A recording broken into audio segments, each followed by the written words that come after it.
example, take the salsa craze. Salsa is, of course, America's favorite condiment, but salsa is a great dance that has an extra beat, yes? Pero tener salsa en la vida es tener ganas y tener gusto, and Latinos are bringing salsa to America. Latino music is the second on the charts. Think about Dancing with the Stars. They're dancing with the estrellas because they're doing mambos and cha-chas, merengues and tangos. They're dancing con los Latinos. And today, more tortillas. No, ¿qué pasó con las tortillas, hombre? Don't take your slide. And today, there are more tortillas sold in the United States than bread. Right? So they used to say that bread was the staff of life. Ahora, ¿qué es the staff of life? Tortillas. We also know that people in America wake up Latino style. Wake up and smell the cafecito. Come on, say it with me. Wake up and smell the cafecito. And margaritas. Ahora sí, hombre.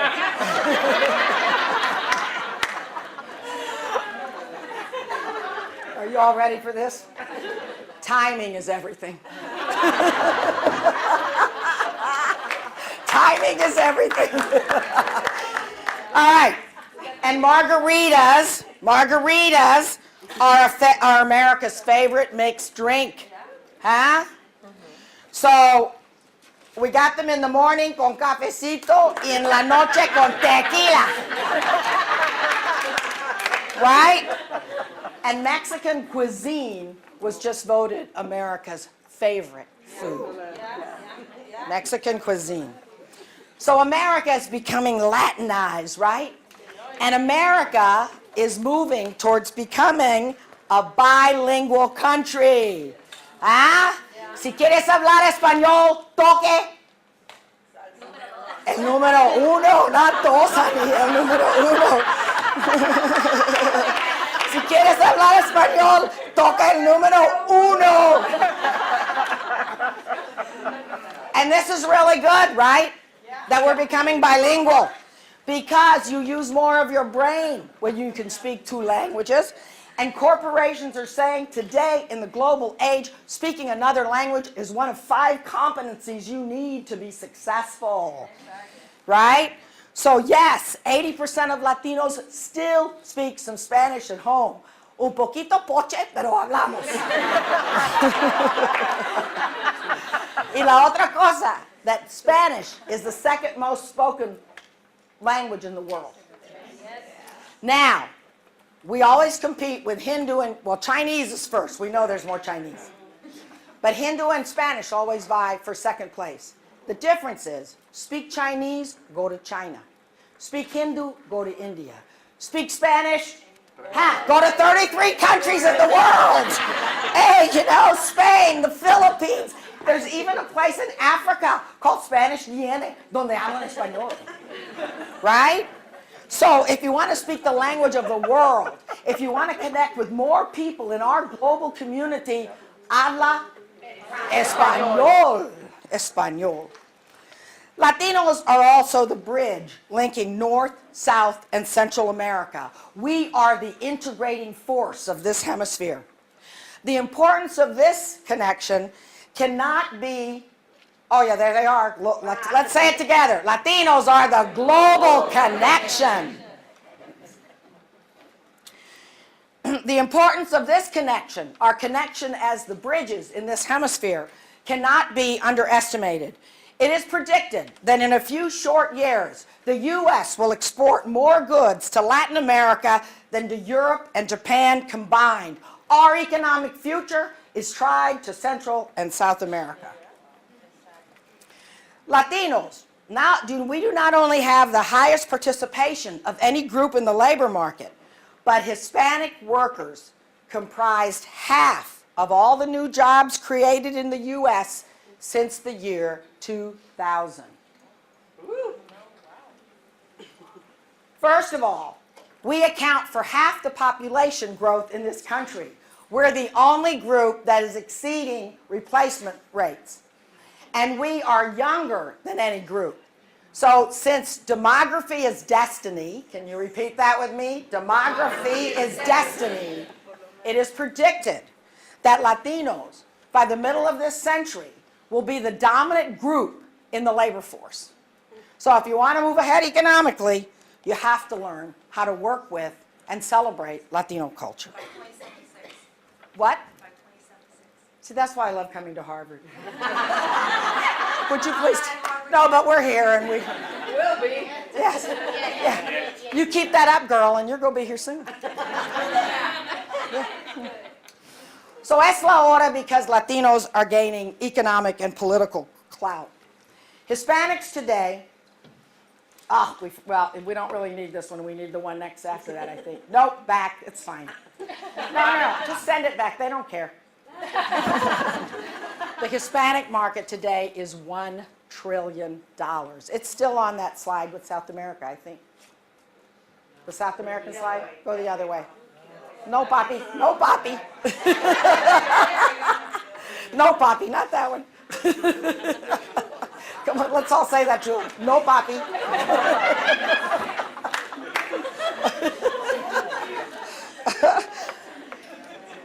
The U.S. market today is $1 trillion.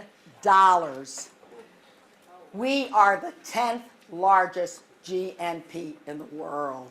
We are an economic power to be reckoned with.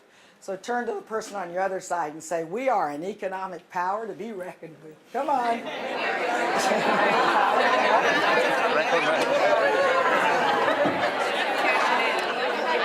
an economic power to be reckoned with.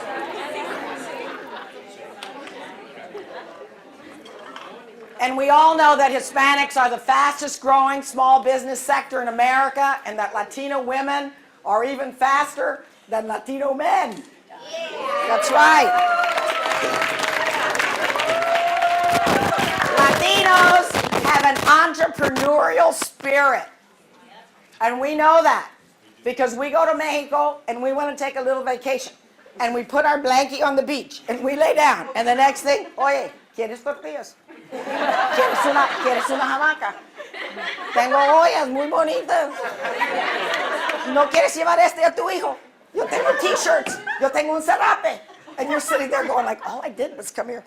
But we have a great entrepreneurial spirit all over Central and South America. You can see that. And that's been imbued in us here in America. The other thing is that Latinos are winning elections in greater numbers. And we were the fastest growing people to vote. 11.8 million of us voted.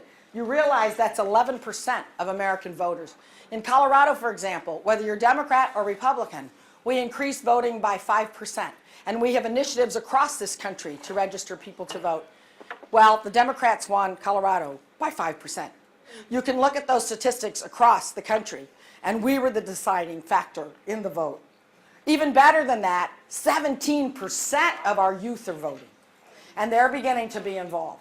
And we have Latino Vote, and we have all of these initiatives to get our young people involved. And so we're beginning to have political clout as well.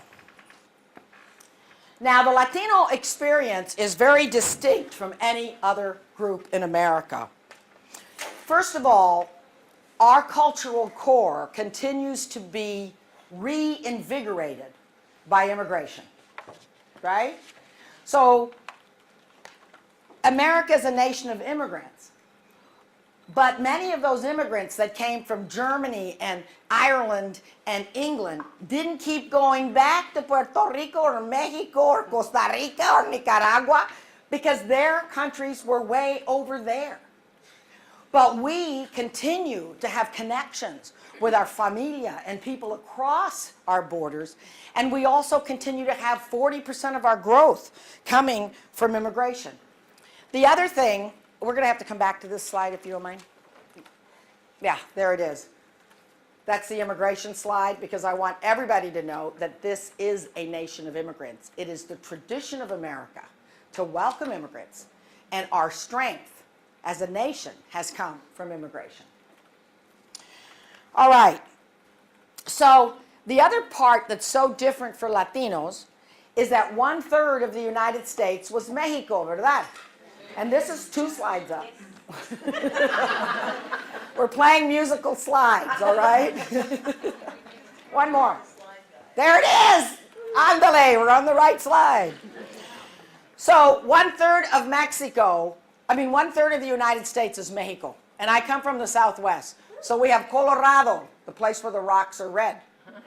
Utah, Arizona, the place that doesn't rain, it's arid.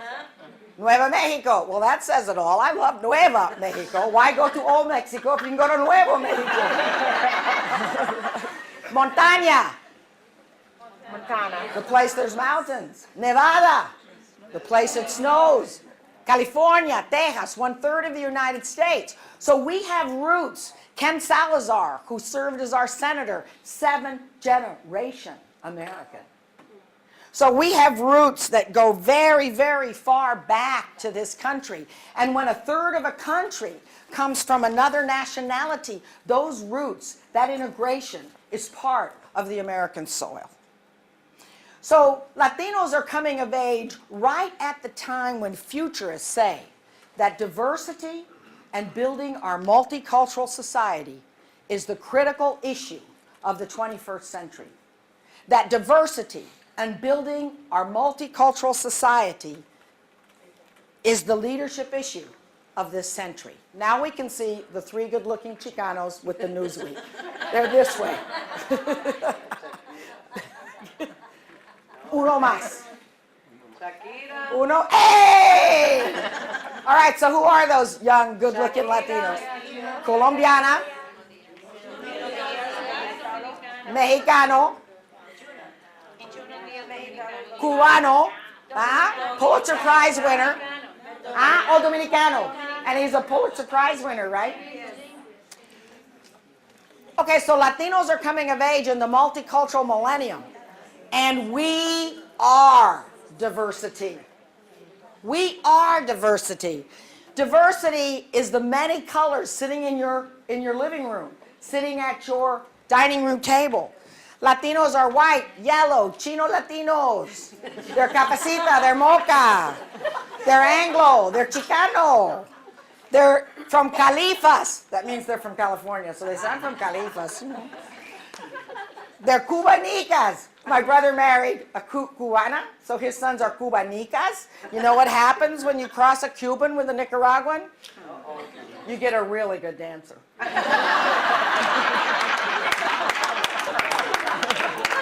really good dancer.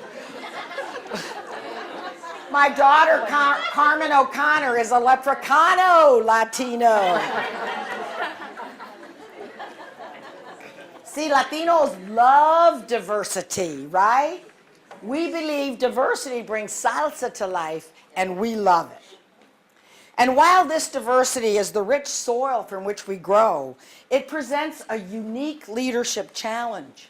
How do we form identity? Because we're still at the identity formation stage. We only became a people united in 1980. Before that, we identified from the countries we came from.